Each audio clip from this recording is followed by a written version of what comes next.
Hey YouTube, today I've got a little bit of a different video since I'm going to be showing off my spreadsheet and kind of how I pictured people to use it. Slight disclaimer though, I'm a little bit overwhelmed with the response, so this video might be a little bit unorganised. Funny story though, I didn't post it to Reddit. That was actually my partner because she kept asking me to post it and I kept saying it wasn't ready. So huge thank you to the support, it's absolutely amazing. You actually doubled my entire channel's views in a day. So thank you very much for that. You kind of really encouraged me to work hard on this and even improve the editing in the last few videos, so I hope that hasn't gone unnoticed. So I'm actually going to start off this video by answering 2 comments on a Reddit about the weapon sheet. I was asked why I haven't included scaling and damage numbers next to the weapons, and in short, I've got no idea how to implement that. In Souls games, weapon scaling changes as you upgrade the weapon. Recent games have given you the option to change its scaling further with gems from Dark Souls 3 and Ashes of War in Elden Ring. So with each weapon, not only does the scaling change as you enhance it, but it drastically changes depending on what Ash of War you're running. So what I might do is I might add letters next to the requirement numbers to say it's max scaling on its standard or default Ash of War, if people think that would be useful. The next comment that really stood out to me was about faith weapons, and how I only really had one weapon on there. The simple reason for this was because the guide was aimed at new players.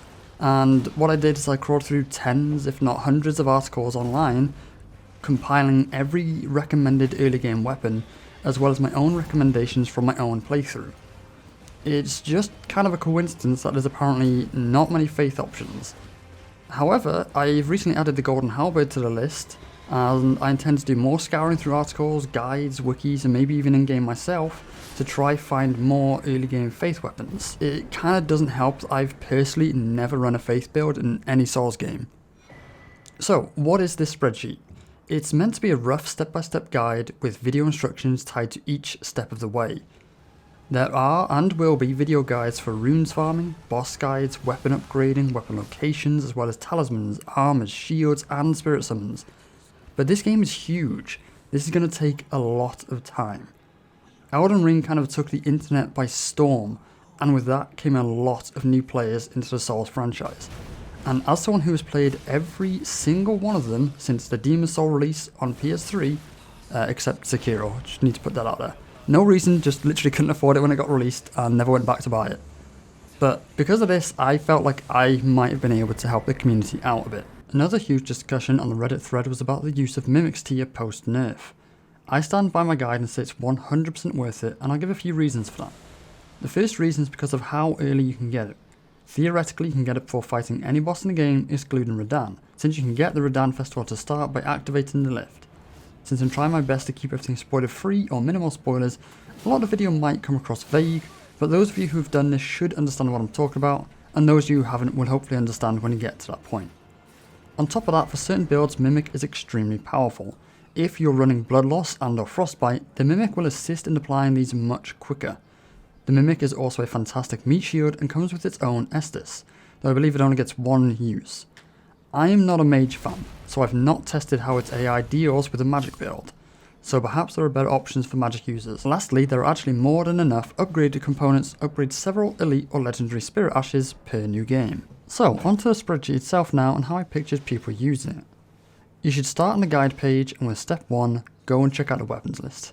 Here you can feel free to save a copy of the spreadsheet yourself, so you can sort the columns to help finding a weapon you're interested in easier. But heads up if you intend to do this, I'm working on this very regularly, and I'm making changes constantly, so your version will be outdated pretty quickly. If you're interested in a blood loss weapon for example, sort that column by Z to A, and now go down a list and find one with requirements, and hopefully scaling in the future, that interests you, and check out what upgrade component it uses. You can make your way over to either the weapons upgrade sheet or the guide, which will prompt you to look upgrading in a few steps time. At the time of recording, I have not finished working on a regular Smithstone upgrade video, but it is being worked on.